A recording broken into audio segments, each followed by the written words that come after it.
All right, everybody, it is 8 p.m. And if it's 8 p.m. on a Friday evening, it's time for Pray for NYC. We want you to go ahead and hit that share button right on the right-hand side of your screen. Just hit that share button and that like button also. We don't want you to forget about that, but go ahead and hit that share button because we've got a great lineup, a great discussion this evening, something inspirational that will be happening for our youth and our young adults in New York City and beyond.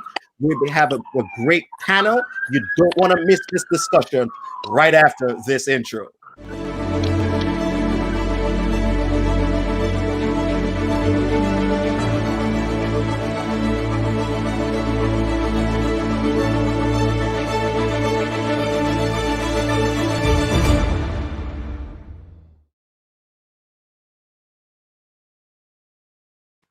And welcome to another edition of Pray for NYC. Tonight we'll be talking about with our young people and to our young people.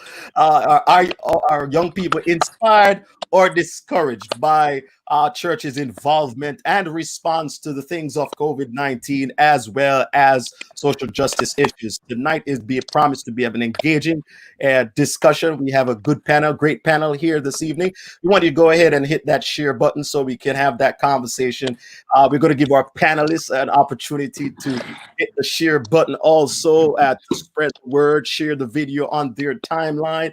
And we just want to welcome everybody. If you're in New York City or around the world, thank you for joining us for Pray for NYC. Just a couple of things before we get into our panel. A couple of things. Number one, great things are happening in New York City. A couple of months ago, can you believe it or not? Yes, it's a couple of months ago. We started Pray for NYC when this whole COVID-19 thing started. And yes, we had to be sheltered in. We were watching as a lot of people experience the challenges of having this disease, and unfortunately some people passed away, and after that we recognized that it was going away. The numbers are down, so the good news is COVID numbers are down. The good news is it's less than 50. That is last time I checked in New York City, and that is great news. And so we're going to talk about not just what's happening in COVID-19, because that's coming to an end, but we also talk about the racial tensions that's happening across our nation and how our young people are responding. To have that conversation with us tonight, we have a special guest. Each night we have a special guest. The special guest tonight comes to us from the world headquarters of the Seventh-day Adventist Church. His name is none other than Dr. I make sure I got it right. Dr. Chaplain Pastor Andres Peralta. You too much. God bless you. He's the Associate Youth Director for the World Church and the Pathfinder Director for the World Church. An amazing brother, an amazing preacher of the gospel. And I'll say much more later on, but bienvenido, señor. Thank you. Gracias. All right, great. It's good to have you. And then we've got coming to us from Brooklyn, a community voice, a community activist, one who has raised his voice on the issue of social justice and is engaged in the community, is none other than Pastor Easton Marks. Pastor Marks comes to us from the Flatbush Seventh-day Adventist Church. You're in the heart of Brooklyn, right, Pastor? That's right. In the belly of the borough. Belly of the borough in Flatbush. And it's good to have you. Well, I'm going to just run around and come back to the Rose. We have a Rose with us tonight, so we're going to keep her for the last to make sure we keep this balance. All right, so we've got an attorney at law and a voice on social justice issues. Attorney Shane Ray Brown. He's an elder in his church and community voice. And we're just so happy that you are with us, representative from the North Bronx Church and the Adventists for Social Justice. I know you'll say much more about that when we get into it. Yes, sir. Good night, everyone. Good night to the panelists. Great to be here. All right. Good to have you. Good to have you. And then we've got the Rose among us. We've got Victoria Dumas. I want to make sure I got it Dumas, right? Yes, Dumas. Oh man, without the S, even though it's spelled with an S, because I got the pronunciation right.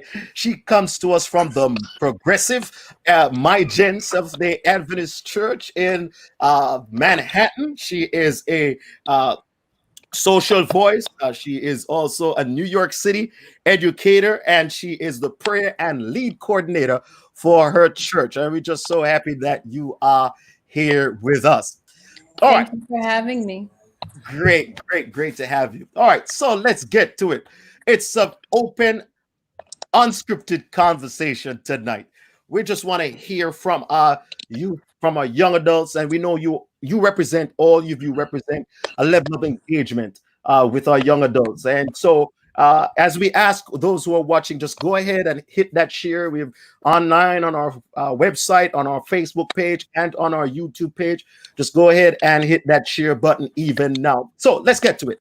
COVID-19. This whole thing started with COVID-19. And COVID-19 has pretty much derailed economies, derailed countries, and our youth. How have our youth, and I'll probably pitch this to our youth associate youth director, Pathfinder director. You are accustomed to speaking to thousands of people at any one time. When you go out, thousands of people respond. How are they responding now that they can't physically gather? What's the response like post COVID-19? Thank you, Dr. Wellington. I'm so happy to be with you today or tonight. And related to the COVID-19 and the young people, not only United States, but around the world, one of the greatest impacts felt by youth and young adults stem from the school closure around the country, even around the world. COVID-19 has forced schools to adapt their ways of teaching, and youth and adults are abruptly to adapt online teaching and learning. So it is a challenge for some of them. Another challenge that I see is that the teenagers and young people, they are frustrated. They had plans, graduation. They had plans with weddings. They had plans with even going on vacations. They had many plans. So now they stick at home. They stay at home. They cannot get out. And some have even expressed to me, I'm frustrated. Some have written to me in social media, for example, people that feel purposeless. They think, Pastor, I have tried to commit suicide almost twice because I'm locked down. I don't have a computer. I just have a cell phone. I don't have the resources. For some people, COVID-19 is vacation at home. COVID-19 means staying home and watching TV and Netflix. I don't have a Netflix account. I don't even have enough money enough food at home. So this is frustrating to me. I cannot work. I lost my job. I cannot go to school. So COVID-19 for some people means something, but for others means frustration, means anger. It means a necessity, and even young people are trying not to commit suicide in the middle of this pandemic. I'm going to talk about from a global perspective, not from a USA perspective, which means, like myself, I'm in my house, I have my car parked there, I have enough space to run with my girls, I have food, but it's not the same for some people in other countries. Yes, I clearly understood. And you list a couple of things that you have there. That includes that night's sports seat that you're sitting in behind you right there. Hey, I got in a special like for $80 in Staples, okay? All right. It was the last one. You're looking like you're ready for NASCAR or something, man. But let's go to Victoria. Victoria, you're an educator and you're in the school system. How are young people responding to this whole COVID thing? Do you sense that you get a similar response? Young people are frustrated, kind of giving up. Are they resilient enough to walk through this? I think it really comes down to what type of resources they have. I definitely have some students who are frustrated because they're used to the classroom setting where you get that face-to-face instruction, you get the social aspect of things, and they miss that. But personally, my school has been able to use Zoom to our advantage, and we've tried to mimic what we did in the classroom on Zoom and through the different forms that we do. So our students are doing pretty well. It's not the same, but they're doing pretty well. But I imagine that a student who may not be in a school setting that has those kinds of resources, or in a space where people are making that gesture towards trying to create that vibe for them, I definitely feel like they will get frustrated, they will get tired, they will drive their parents crazy. And so I definitely understand where that is coming from. In terms of how that translates into our church experience, I think you'd be surprised at how many young people who may not have been engaged in church are now engaged because they have access to online services.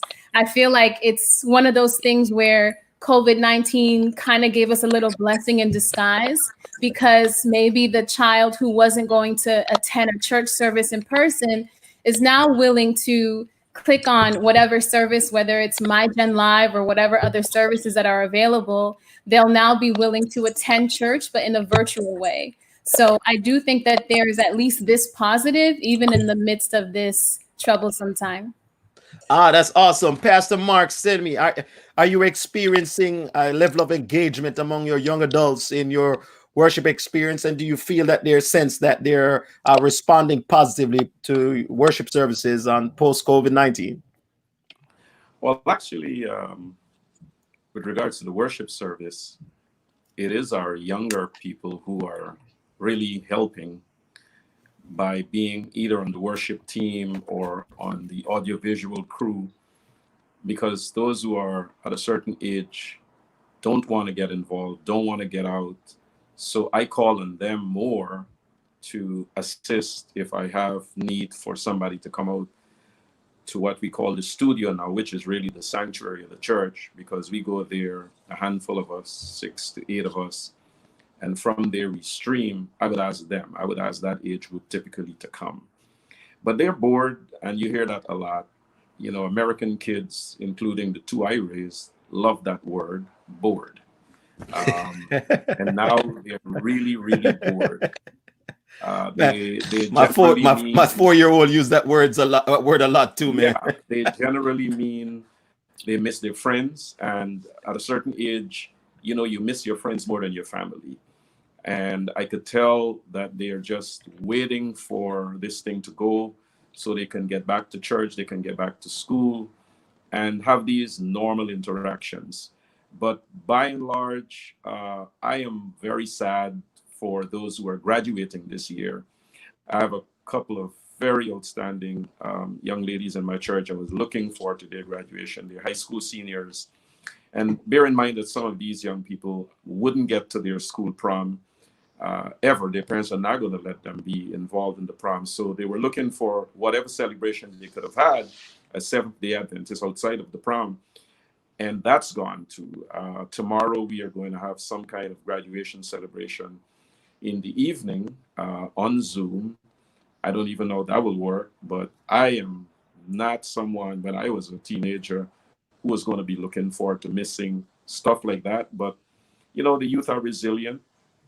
They have learned to cope, and they're going to get through this. We are all going to get through this. Unfortunately, some of our young people have lost friends and family members, and a lot of church members from my church have passed. And so there has been that atmosphere of sadness, and it has impacted them. Even when it's someone in their 80s or 70s, you know, when they hear, they know who the person is. And, you know, we're a church family, and that, you know, we've had a lot of funerals.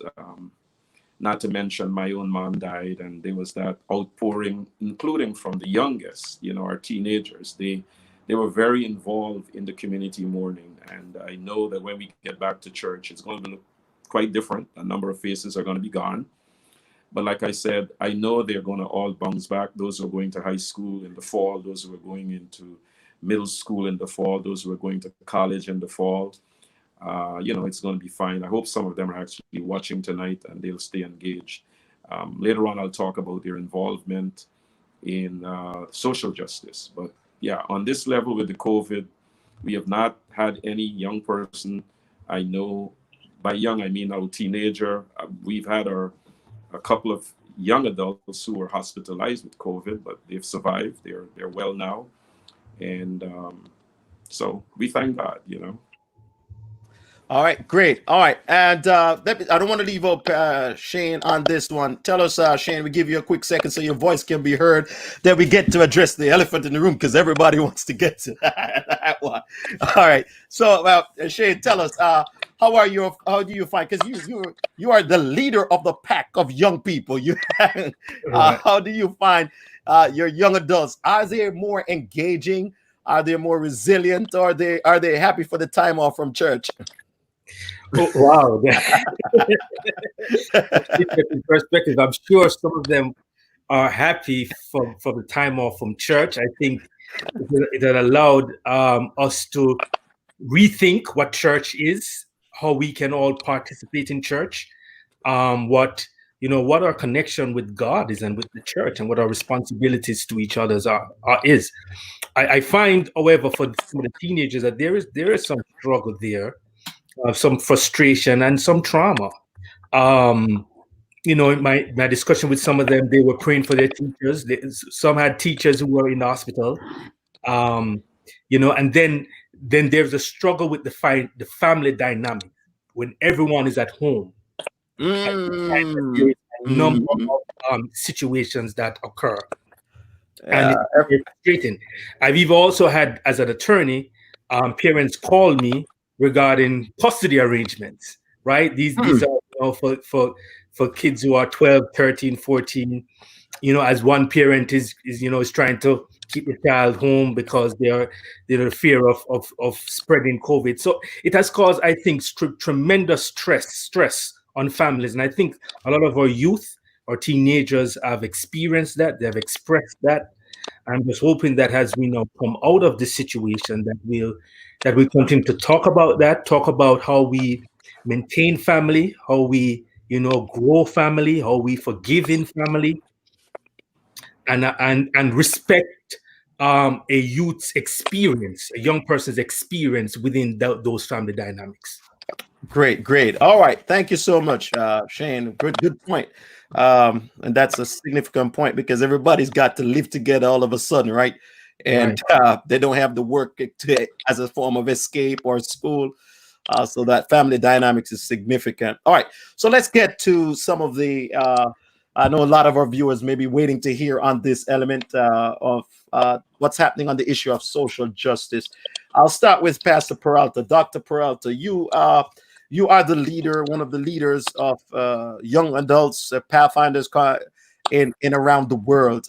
And the George Floyd's death has sparked national outrage, not just here in the United States, but around the world. There have been protests, there have been marches beyond just "I can't breathe."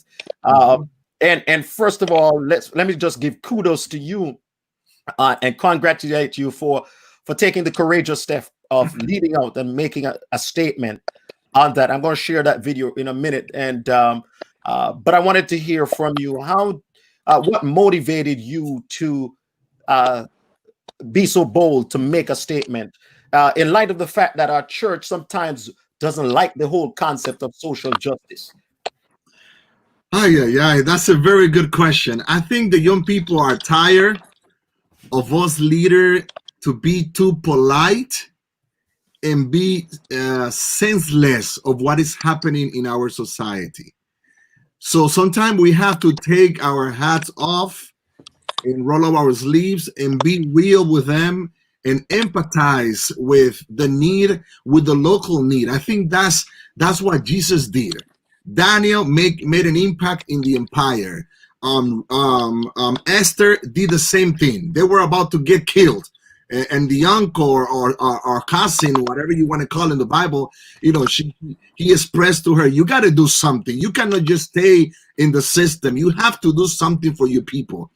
And I can see that. I can see that in each statement and act in the New Testament with Jesus when he was defending the one in need. So this is a great need in this world. Well, we see a lot of racism, and we have to stand tall. We cannot be polite with this. And as a church, we tend to spiritualize everything and say that's the devil, and the devil is a racist, and the devil is no, that's not the devil, that's us.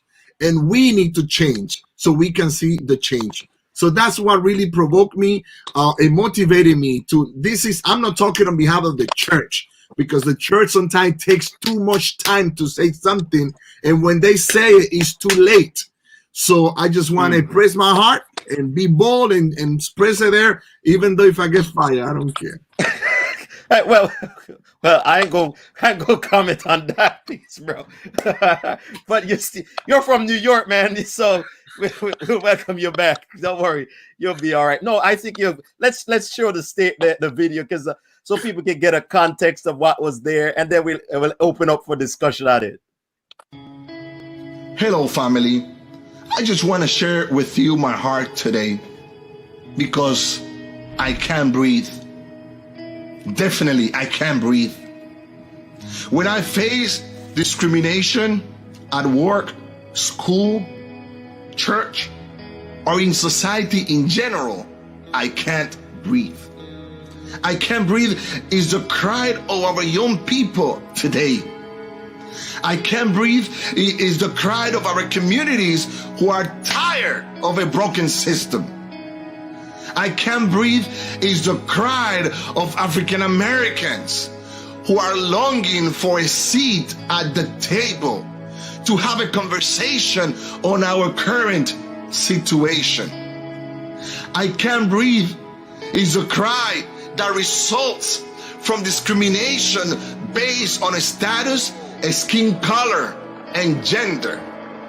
I can't breathe is a cry of a people whose tears fall wondering who will be next. Will it be me, my family, or my friends? I can't breathe is a cry of people watching religious leaders act as if nothing is happening. I can't breathe is the cry of every African American who is traumatized by racism. I can't breathe is the cry of every black mother hearing George Floyd call to his mama. I can't breathe is the cry of Christian Cooper watching birds in a park and lied by a woman because he is black. I can't breathe is the cry of an oppressed people who are expected to quietly endure the pain. I can't breathe is the cry of a people who can quietly protest without retaliation. I can't breathe is the cry of the boy who is afraid to go to school or walk on the street because of his skin color. I can't breathe is the cry of Ahmaud Arbery, who was killed by jogging while black. This is insane. I can't breathe. It's the cry of Eric Garner while dying in the hands of police officers. I can't breathe. It's the cry of a Breonna Taylor who is killed in her own home. I can't breathe. It's the cry of George Floyd, who was murdered in front of our own eyes. As when he was being murdered, he cried out, I can't breathe. I can't breathe. I can't breathe. I can't breathe.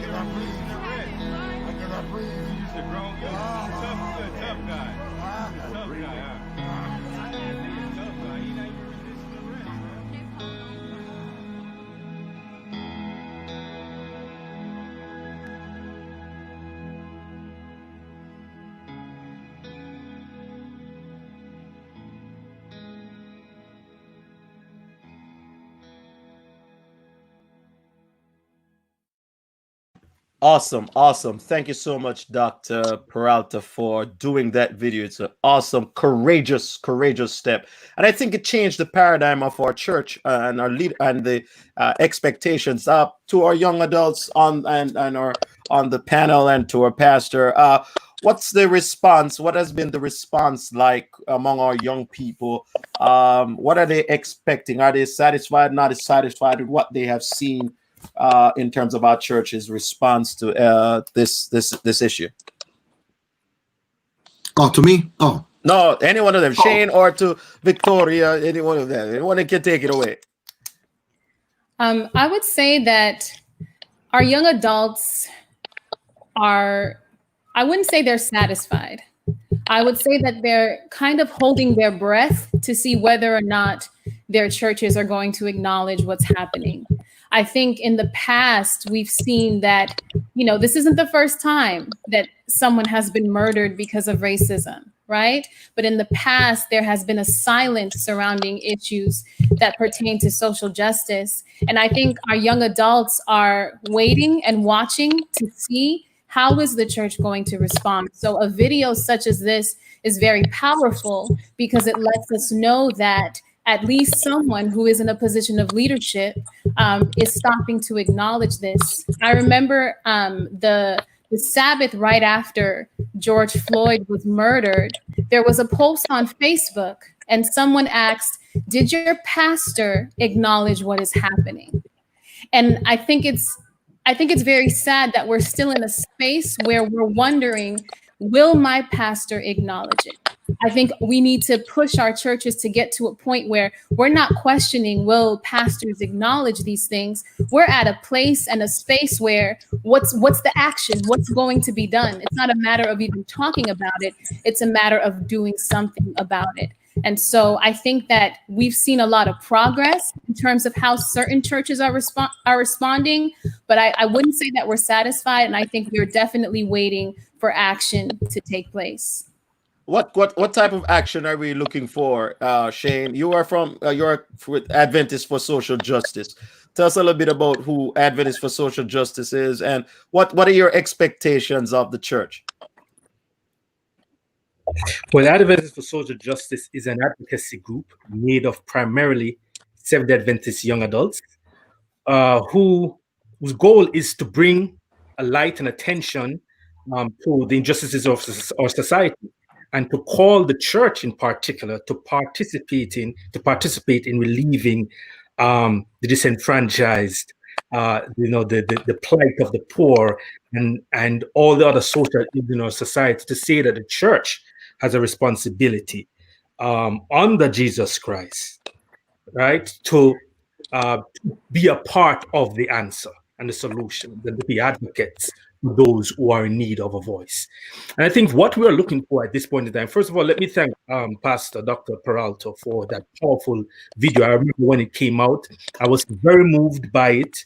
And I think it was an important time for your voice as a leader at the World Church, for some voice to show up. There was a lot of debate regarding the president's statement. I won't get into that, but I think your voice was an important voice to say at least someone is hearing that young adults demand more than just flowery language. They want an understanding, a discussion. To answer your question, Pastor Wellington, number one, they want a theology that recognizes and the responsibility of Christians who advocate for social justice.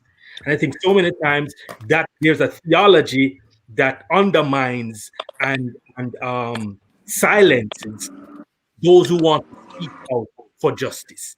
And even these moments, I've heard a number of people have called me regarding pastors and elders preaching in their churches a theology that is anti-social justice, that is not the call of the Christian. So I think number one is to change the thinking, means that the pastors have to change or speak to the theology.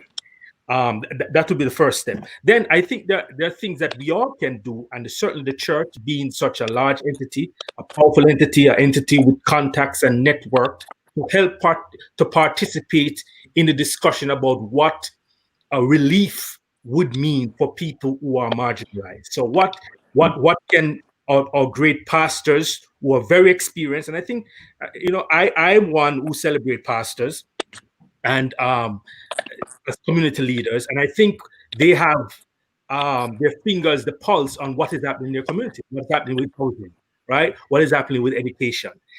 It is time for the church to become a part of those solutions in your local entity. And and and I think when the membership start to see that pastors are involved, they're involved with their community board, they're meeting in the clergy coalitions with their police departments, they are calling upon leaders in the mayor's offices and in the commission offices and in the director of education offices, and they're facilitating those meetings. They're carrying the concerns of the community so that it's a community church. And so we need the pastors to lead that discussion about what relief will look like. And then the pastors can't leave us out. We have some ideas also, but we want the leadership. So that the church can feel that this is not just a secular space. This is not for a secular space. This is the call for Christian. I appreciate that, Shane. I'm going to let you continue a few, but I want to piggyback on something a little bit because I don't want us to get off this point of the theology. Pastor Marks, I'm coming to you on this one, but let me hit Pastor Peralta, because this is a time that I think Pastor Peralta needs to know that the video that he did and that he put out, as far as I've not heard one negative thing about that video. I've heard all positive. In fact, the young people felt that thing brought a sense of relief in somebody gets it. Somebody understands what we're going through. And so kudos to you, Peralta, Dr. Peralta, for taking that courageous step. But to you and to Pastor Marks, now you hear the cry for theology. Okay? Now, that's you're an attorney at law, so I know you have a wealth of depth of language, but I want to ask, is our theology antithetical to social justice? Pastor Marks, Pastor Peralta, and let me take it a next step further. We deal with, our church is known to be a church of the book, and we pride ourselves and to be a prophetic church. Is part of our prophetic role, does social justice fit in anywhere in that role, prophetic understanding? Any of you can take it away. I'm closer to retirement, so I'm going to save Peralta a little bit.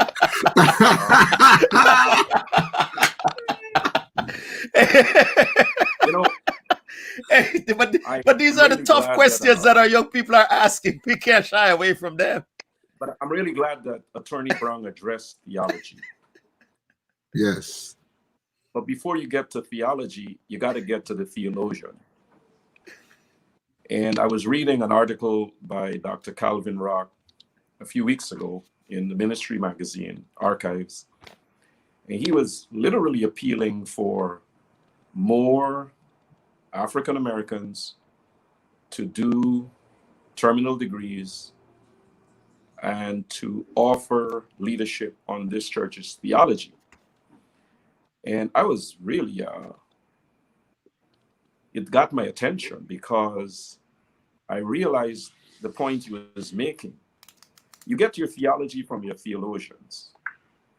And some of the wars we fight in our church, the culture wars, the sociology that we think is theology, has to do with our roots, where we were raised, who raised us. And worship wars is a good example. We fight these battles, we hurt our young people in the name of really where we are from. And who gave us these views of worship? Who gave us these templates? The Anglicans in the Caribbean, if you're Caribbean like me, or the Catholics, if you're from a certain part of the third world, and now you're an Adventist in New York City, in the Bronx, in Brooklyn, in Boston, in Hartford, wherever you find yourself, and you're shackled. And our own church in North America has a really sordid history on race relations. And that in itself is another set of shackles. But I really do think this is the Great Awakening. I am happy that I am pastoring at this time, this particular decade, this particular year, because I've seen something I have not seen since I've been a pastor in North America this time. And as Victoria said, this is not the first, this is not the second, this is not the third. Quite frankly, I think we should sit down when church reopens, have another discussion with our young people, and do some repentance. We sat through too many crises, did nothing. I mean, thank God George Floyd, his death got our attention. But what happened? What did we do when Eric Garner died? What did we do with that long procession of names that can be called, that long list of names? We did nothing. And I don't think we get away simply rising up now and not acknowledging that there were missed opportunities when we should have engaged. I'm glad we were engaging, and I hope we stay engaged. I, for one, remain committed from here on out. I will stay engaged. I think we also need to teach values. You know, we have mission statements, but we don't have values. And so we teach doctrines, but we don't teach values. We make our children Seventh-day Adventists, and sometimes we don't make them Christians because we teach fundamental beliefs and we move on. We read the Sabbath School quarterly and we move on. But we are not emphasizing our core values. What are our values as a people? And if we value things like freedom and justice, I think we would be teaching it. We would have been teaching it all along. We'd be emphasizing it. And I do think those of you who think the pastors are to take a lot of the blame, that you're correct. I think a lot of us are leaning backwards rather than forwards right now. In the wake of George Floyd's death, we still have our teenagers in the city, New York. Let me talk about New York. Let me talk about this borough. I get calls from very frustrated young people. They're like, Pastor, can you believe my pastor is fighting me on the board? That's an AY leader, fighting me on the board. And that posture must be so frustrating. But I think the light is coming on. I think this is an opportunity. You know, I have to give credit to my conference president, Dr. Daniel Honore. I think he's leaning forward into this thing. He's embracing it. He has literally emancipated us as a pastoral staff. He has simply said, this is what you know. And, you know, that's the word. That's the word. We have not gotten such clear, unequivocal signals, and you've got to get it from leadership. You know, the other day I did a cursory search on the websites of conferences, unions, divisions. And I was appalled that the Minnesota conference didn't say a word. How do you intend to save the young people of Minneapolis? How do you intend to reach the young people of Minneapolis as a conference? You want them to come to your church. You want them to bring friends to your church. You are the sitting conference over Minneapolis, and you didn't say a word one entire week. I went to Central States. They had spoken. I checked the Mid-American Union, zip. I checked the North American Division at that time, zip. And then we had a statement. We are late. We are tardy to the party. And these kids don't have the patience. This is not my father's church. My children don't have the patience. And what will happen? They're going to throw the baby out. But we have opportunities, and thank God for the gift of time. We have a chance to stop and get it right. And you know, I have so many things you said that I want to follow up. I want to ask Pastor Peralta about culture and theology, but let's just stick with the last point. Anybody here, do you feel that this entire discussion of race relations and social justice, do you think it's affecting the faith, F-A-T-E, and the faith, F-A-I-T-H, of our youth and young adults in a negative way or positive way, either way? Yes. Yeah, I believe in general, the youth and the young adult of our age are determined, listen to me, are determined to shake off the label of apathy from our society. They are eager, listen to me, they are eager to see real change in the world. That is why many young adults are investing on more than ever, time to talk to the organization, to prioritize things or these racial issues for a greater good. Young adults are feeling angry, disappointed, and determined to bring change at any cost necessary. So yes, Adventist youth, Christian youth are feeling disappointed to see the lack of mobility. Let me say it like that, mobility in our churches to positively impact the community around them. And the problem has been like our attorney Shane, Dr. Shane said, and Pastor had just confirmed, our theology.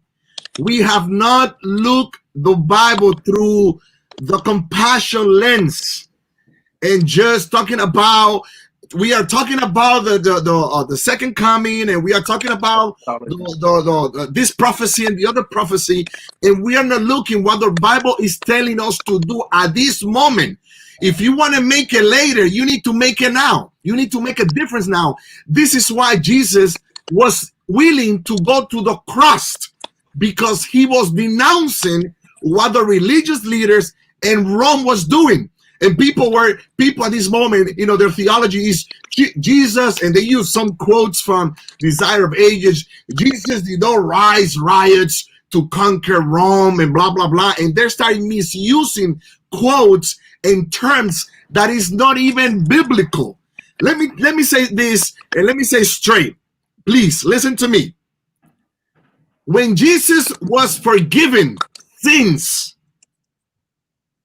to the handicap, to the woman, he was going against the system. By the way, he was killed because he was going against the system, religious system and political system. Imagine multitudes following Christ, and he's speaking the Sermon of the Mount. Bless thou the poor, because people that were getting advantage. He even flipped up the tables. So now if I flip something in the church, I will get burned in the church board. I will be killed.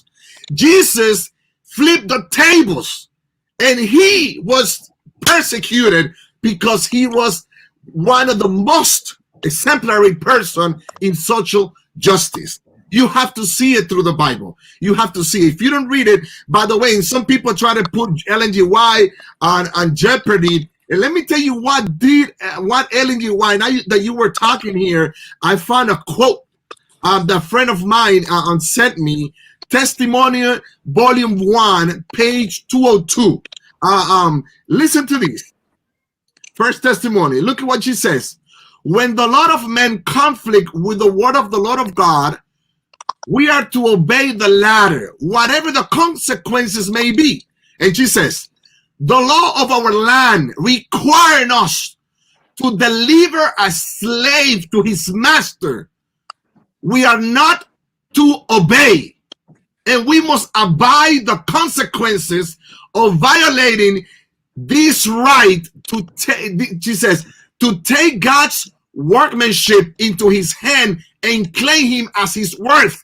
And she said that in 1862.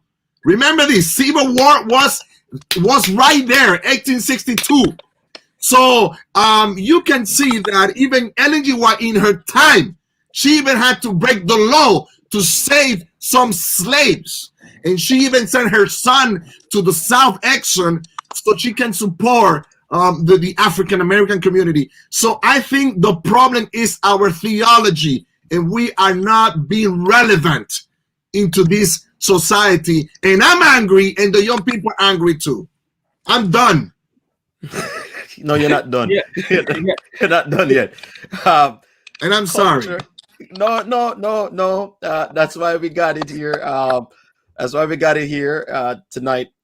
Culture versus theology.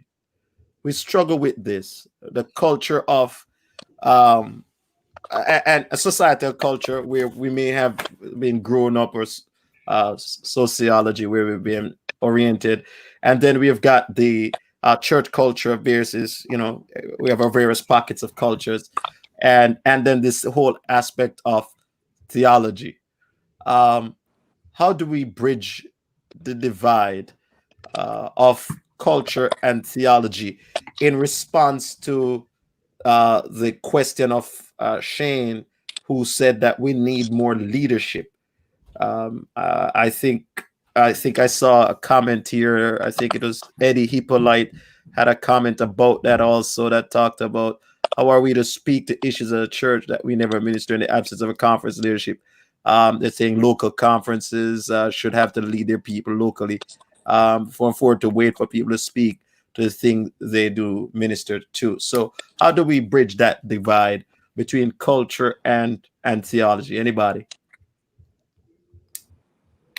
Well, I think it goes back to the same point as understanding exactly what is the theology of social justice.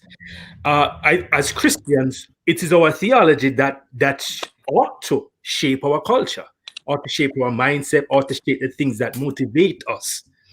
And so we do that in terms of from an Adventist perspective. We do that, for example, with the Sabbath.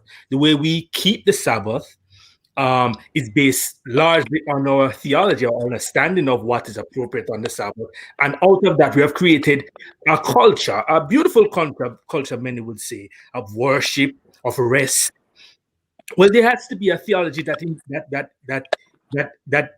basically brings us to an understanding of what our culture related to our neighbor ought to be.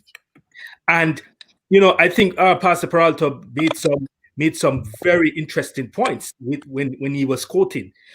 I reflect on Jesus as a protester against the kingdom of the devil.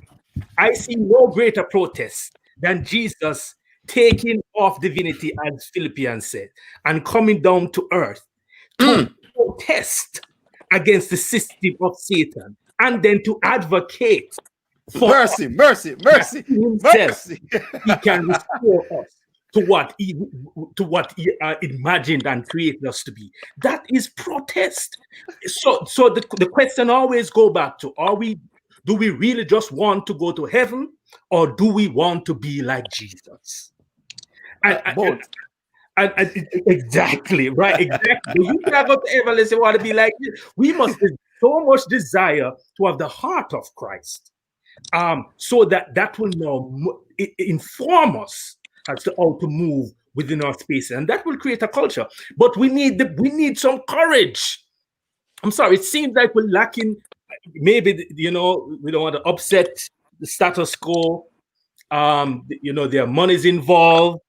I'm not sure exactly what it is that we, and of course there is also the Eurocentric concept of Adventism that is also very Eurocentric, not only the Anglican Church.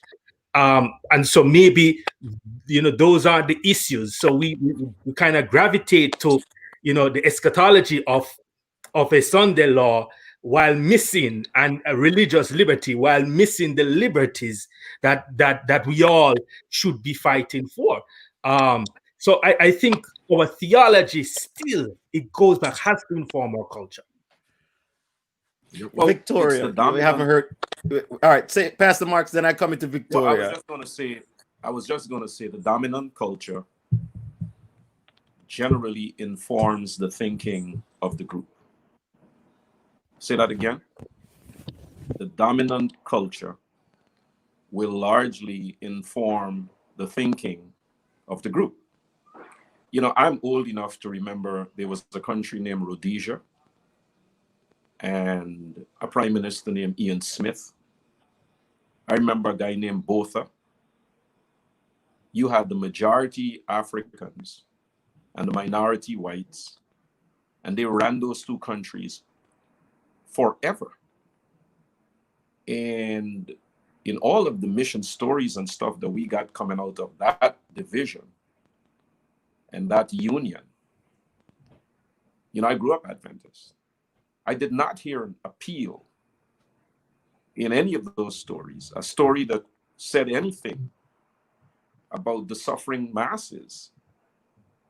And we were there. We were there in those places, in those countries, focusing on baptism and talking about these other things, which we should be talking about.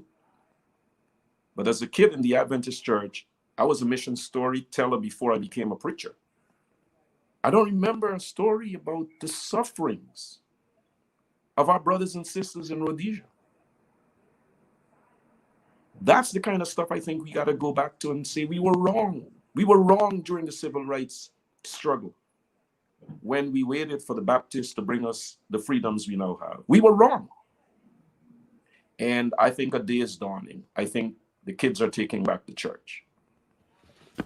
Just And also, I think if we don't get on the bus now, the kids are going to drive this church away. So I'm getting on the bus before they take off. good point. And just by way of information, some of those places you referred did issue a statement post Mid-America Union, and the division subsequently did make statement, video release also. I did. So kudos to those who did, who took the courage, because it took a little time, but it took the courage. Let me get to the Rose Among Us, Victoria. What for you? What makes this so different? What makes this situation so different for young people? Why are we seeing this ripple effect around the nation, around the world? Do you have any thoughts on that? I mean, I think part of it is just we're in the middle of a pandemic. And so there are people who are paying attention who may not have been paying attention before. And so there are certain people who may have turned their eye against injustices. It's right in front of your face. You're at home. There's nothing else that you're doing. And I think for our young people, they're just at a point where they're not going to wait for the church to step up. They're going to step up, period. And so I think that churches need to understand, just like Brother Marks was mentioning, if you don't get to a point where you're having those conversations that we previously weren't willing to have, young people will continue having these conversations with society, and they will gravitate towards the churches that are willing to have those conversations. So I just want to stress the importance in terms of, bridging the gap and the divide between culture and theology. I want to stress the importance of education. I think that a lot of people forget that Jesus is the greatest activist that we know. He's the greatest. And my co-panelists have mentioned that throughout. But I do think that there are a lot of people from different generations sitting in our pews who don't acknowledge that. So I think it's important to spell out, this is what the Bible mandates as a Christian. If I am a Christian, I am an activist, right? And this is what the Bible mandates that I should do for oppressed people. And so if you are not involved on a local level in terms of voting, in terms of making sure that you're staying connected with what's going on in your community, then you won't be able to serve your community the way that you should. And so I think education is key. I do encourage our pastors, our elders, our different departments to make a point to have seminars that are explicitly about educating our church on what our people need and how it is our duty to serve them. And I definitely think that young people are at a point where they're not going to wait for the church to do that. They will align themselves with whatever organizations, whatever churches, whatever entities are willing to have those conversations. They're going to do it with or without the church. And so it's in the church's best interest to step up and do what needs to be done and stop the silence. Wow. Pastor Wellington? Pastor Wellington? I don't know if I can say anything else after Victoria just said a while ago, man. Well said. I hear you, Pastor Marks. I hear you. But let me just hit Victoria back a little bit, because Victoria said something about our young people may gravitate to churches that are actively involved. Are you saying what I think and hear you saying? Are our young people fleeing, looking to Are they actively leaving, or are they just separating themselves? Clarify for me. I think what I'm trying to say is, if a young person wants to be involved when it comes to social justice, they are going to align themselves with whatever entities are doing that work. So if there is another church that is not an Adventist church that is doing the work that a young person wants to get involved in, they will go there, right? And we can't pretend that that's not something that can happen. And I'm proud of our brother who's on here, who had that video, because it tells young people that, wait a second, my church cares. My church is involved. It's not my entire Adventist community that's ignoring things. There are certain people who are making a point to voice their opinions on these issues. But I think we'd be naive to think that young people are going to wait for churches to catch up. I mean, I'm blessed. I go to a very progressive church.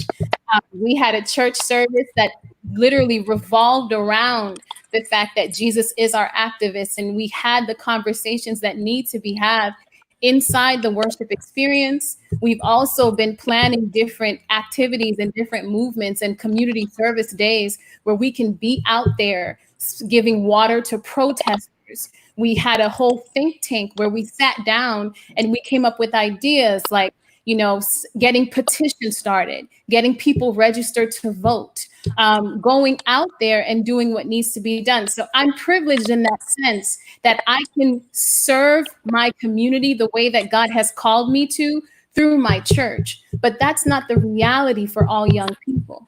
And so maybe they'll gravitate toward my gen. Come on down. But if they don't have my gen to go to, they're going to gravitate and be attracted to whoever is speaking to the issues that affect them. Pastor Peralta, you heard that? Yes. Yes. I just had to sit back in my, because we're listening today. You heard what she said.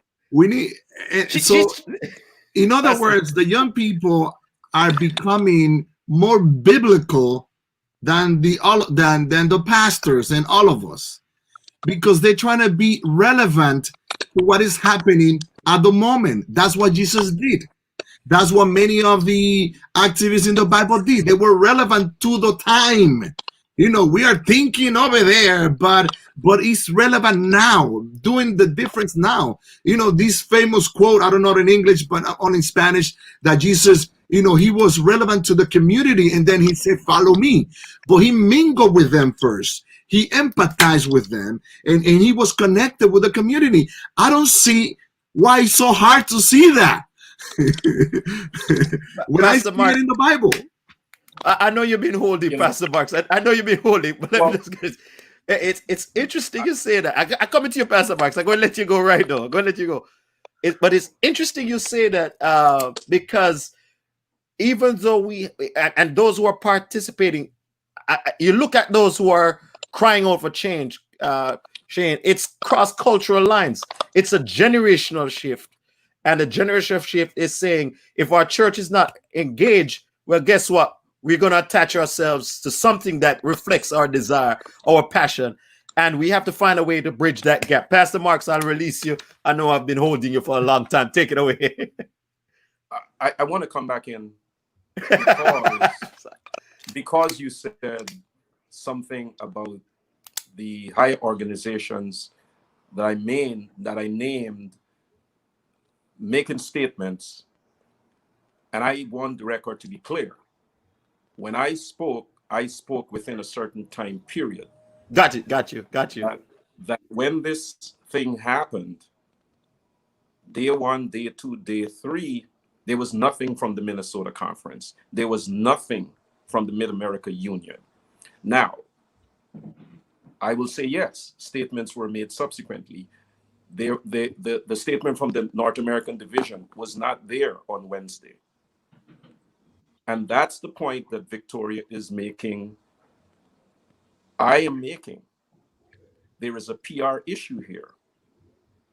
When things happen, if we're talking domestic violence, I think our church will respond more quickly. Like, sister, you need to get out of that house. Probably. I hope. I'll say, you need to move. I'm going to It get you happens. out. It happens the other way too, you know, bro. So It does. It does. But somehow, you know, somehow, when it comes to civil rights, when it comes to the things that seem related in some ways to politics, we play the wait and see.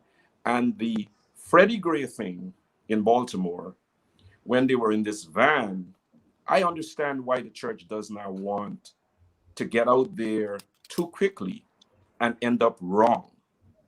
I'm a pastor. I'm not a radical. I was raised in a rural district in Guyana, South America, like third world capital. I am as Adventist as anybody else. I get why we don't want to get out, talk too quickly and be embarrassed. But George Floyd, that's not a Freddie Gray. He was not in a van. It's not a case where we're not sure. It's not a shooting and we're not sure, you know, what he did, what he had in his pocket. This guy was handcuffed. He was on his tummy. He was on the road. A crowd was around him. 4 officers were there, and a knee was on his neck. We don't have to wait 2 and 3 and 4 days to say whatever happened there was just evil. We don't have to judge anybody, but what happened there has nothing to do with policing. And when our young people, and they live on the internet, are living on social media, and they're doing these searches on Monday night and Tuesday and Wednesday. He died on Monday and Thursday, and they are not seeing statements as yet. It's exactly what Victoria's talking about. They're going to exercise options that we don't want them to exercise. They should be able to practice their faith in this church. And yes, network with like-minded people, people of goodwill, organizations that have an agenda that we can partner with. There's nothing wrong in partnering with a congregation across the street, across town, that is doing the same thing we're doing. But my God, when they have to say, well, the Adventist Church in New York ain't doing nothing, and I'm going to go join the evangelicals on this, that's what I'm talking about. And I fear is going to happen if we don't start doing this better. We're going to throw out the baby. And we don't have to do it. The water change. Let's change the water. And let's talk to the young people and tell them, which is why sometimes we have to admit, you know, I learn to apologize with my kids. I learned to apologize as a grown man. I apologize at the level now because I raised 2 girls. And I learned very early that my credibility will be preserved. I could do anything bad or wrong, but if I could look them in the eye and I can admit and say, I'm sorry, I was wrong. And I think when I go back to my church, when we assemble, whenever we do, I'm going to have that conversation that we missed many opportunities. But from here on, by God's grace, let's do this right. Pastor Peralta, we're over the time, but I'm going to give you an opportunity to process what are some thoughts that you can give to our young people who may be on the fence and they're like, man, I don't know my church. I don't know where my church is heading. And from they look to you, to your team for leadership as youth leaders. What kind of advice do you have for them to go through this challenging time and keep faith alive? Well, I will say don't lose hope and be the change that you want to see in the church. I would say influence in a positive way to other friends, leaders, encourage to speak about what is happening, and let's try to make the change. The church loves you. We love you. The thing is that we have not been taught of how to do this. So we need to learn, and that's why we also need the support from the young people to help us learn and understand what is happening and how to do it. And we as leaders, and I'm making an appeal also to the leaders, we need to be humble about it and be transparent. Say, look, this is something that has been for years, but we don't know how to handle it. Will you be able to help us, and be humble about it? And as young people, please don't lose hope. And let's try to make a difference. And if the church is not making a difference, let's do it us. Let's do it. You know, and and let's make the difference. And people will get it later, and we might even get killed, but it's okay. You will be resurrected like Jesus. Don't worry. All right, we're going to be doing every time we have our special guests, we kind of do a round table. We're over the time, so we're going to come to you, Pastor Peralta, to the round table. We're going to put our panelists backstage. Don't leave, just put them backstage in a little bit. But before we put you backstage, let's ask Shane. Shane, I got the last one I'm going to give to you. And as an attorney, you can add whatever else you want to add on this. You've been engaged with Adventists for Social Justice. You have been a voice.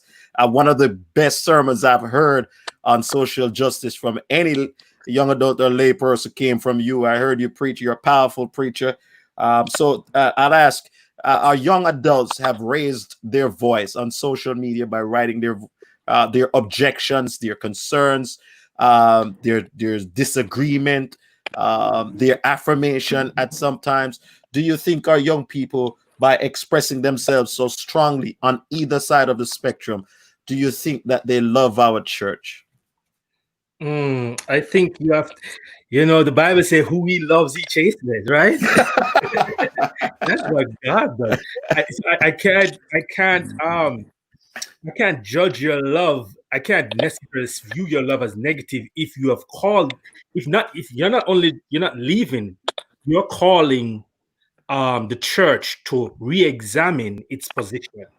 Where is the righteous indignation that you ought to have? Where is that gene, that Christian gene, that Jesus gene that turns over tables, that speaks against systems?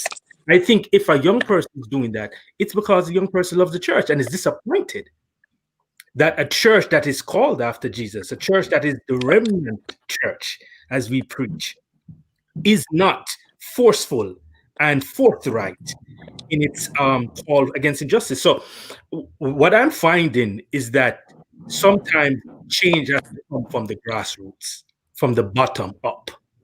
And if what our leaders should do is appreciate that they're getting at least some cushion, then view it as some cushion to go back to places and spaces that are kind of rigid in their perspective and say, hey, look here, there's a grass group, there's a swell from the bottom up, that we should address these matters. So I think people like Dr. Peralta, like Pastor Marks, Pastor Wellington, you can now rest assured with that you have some backative, if you will. You have a group of people, a group of passionate young people who are saying, we will support you if you go out and speak against injustice and help us organize. Adventists for Social Justice is ready and willing to help any church organize itself, organize a social justice ministry, have a liaison with us that we could help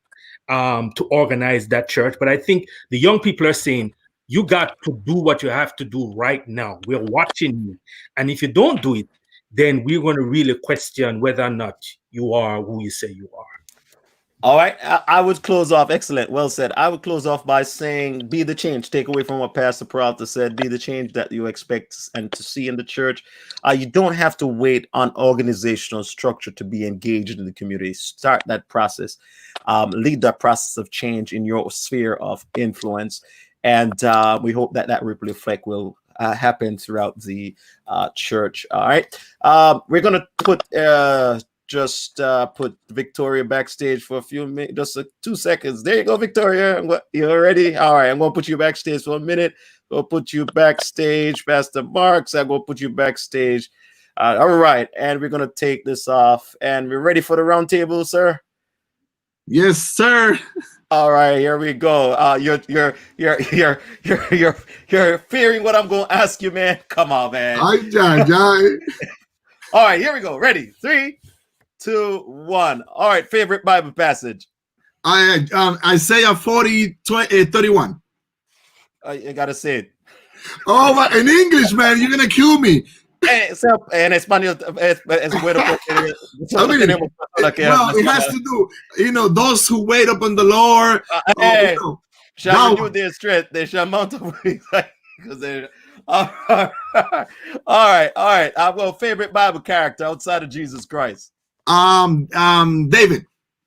All right. Here we go. This one's gonna get you into a lot of trouble. Favorite child. I have not thought about it yet. Good answer. Good answer. All right. I'm ready to get you into more trouble. Favorite place that you have visited around the world. Oh my goodness. Favorite place. One of them is Brazil. One of them. Okay, one of them is Brazil. All right, you save yourself. All right. And Ocho Rios in Jamaica. I got you. All right. Last one. Some people think you're from the Dominican Republic, but they don't realize that you're actually from New York City. So tell New Yorkers how much you'll miss them and how much you love them. We love you, New York. God bless you. And speak up, move on, never give up. Because the day you don't speak up the things that matter is the day that your freedom truly ends. Okay? So speak up. If you see something wrong, speak up. If there is abuse going on, speak up. If there is discrimination or racism, speak up. And I love you. I miss you. And I love New York. New York is the best city in the world. Okay? Bye-bye. Oh, man. You got yourself in that. All right. So, well said. I'm going to bring everybody back in. Where did Pastor Marks go? Pastor Mark. There we go. Come on back in, Pastor Marks. Let me just tell him, come on back in because we need you to pray. This is Pray for New York. We needed to offer the last prayer there for us. Oh, man. The people are saying they miss you, Peralta. Let me give you Pastor Marks is coming in.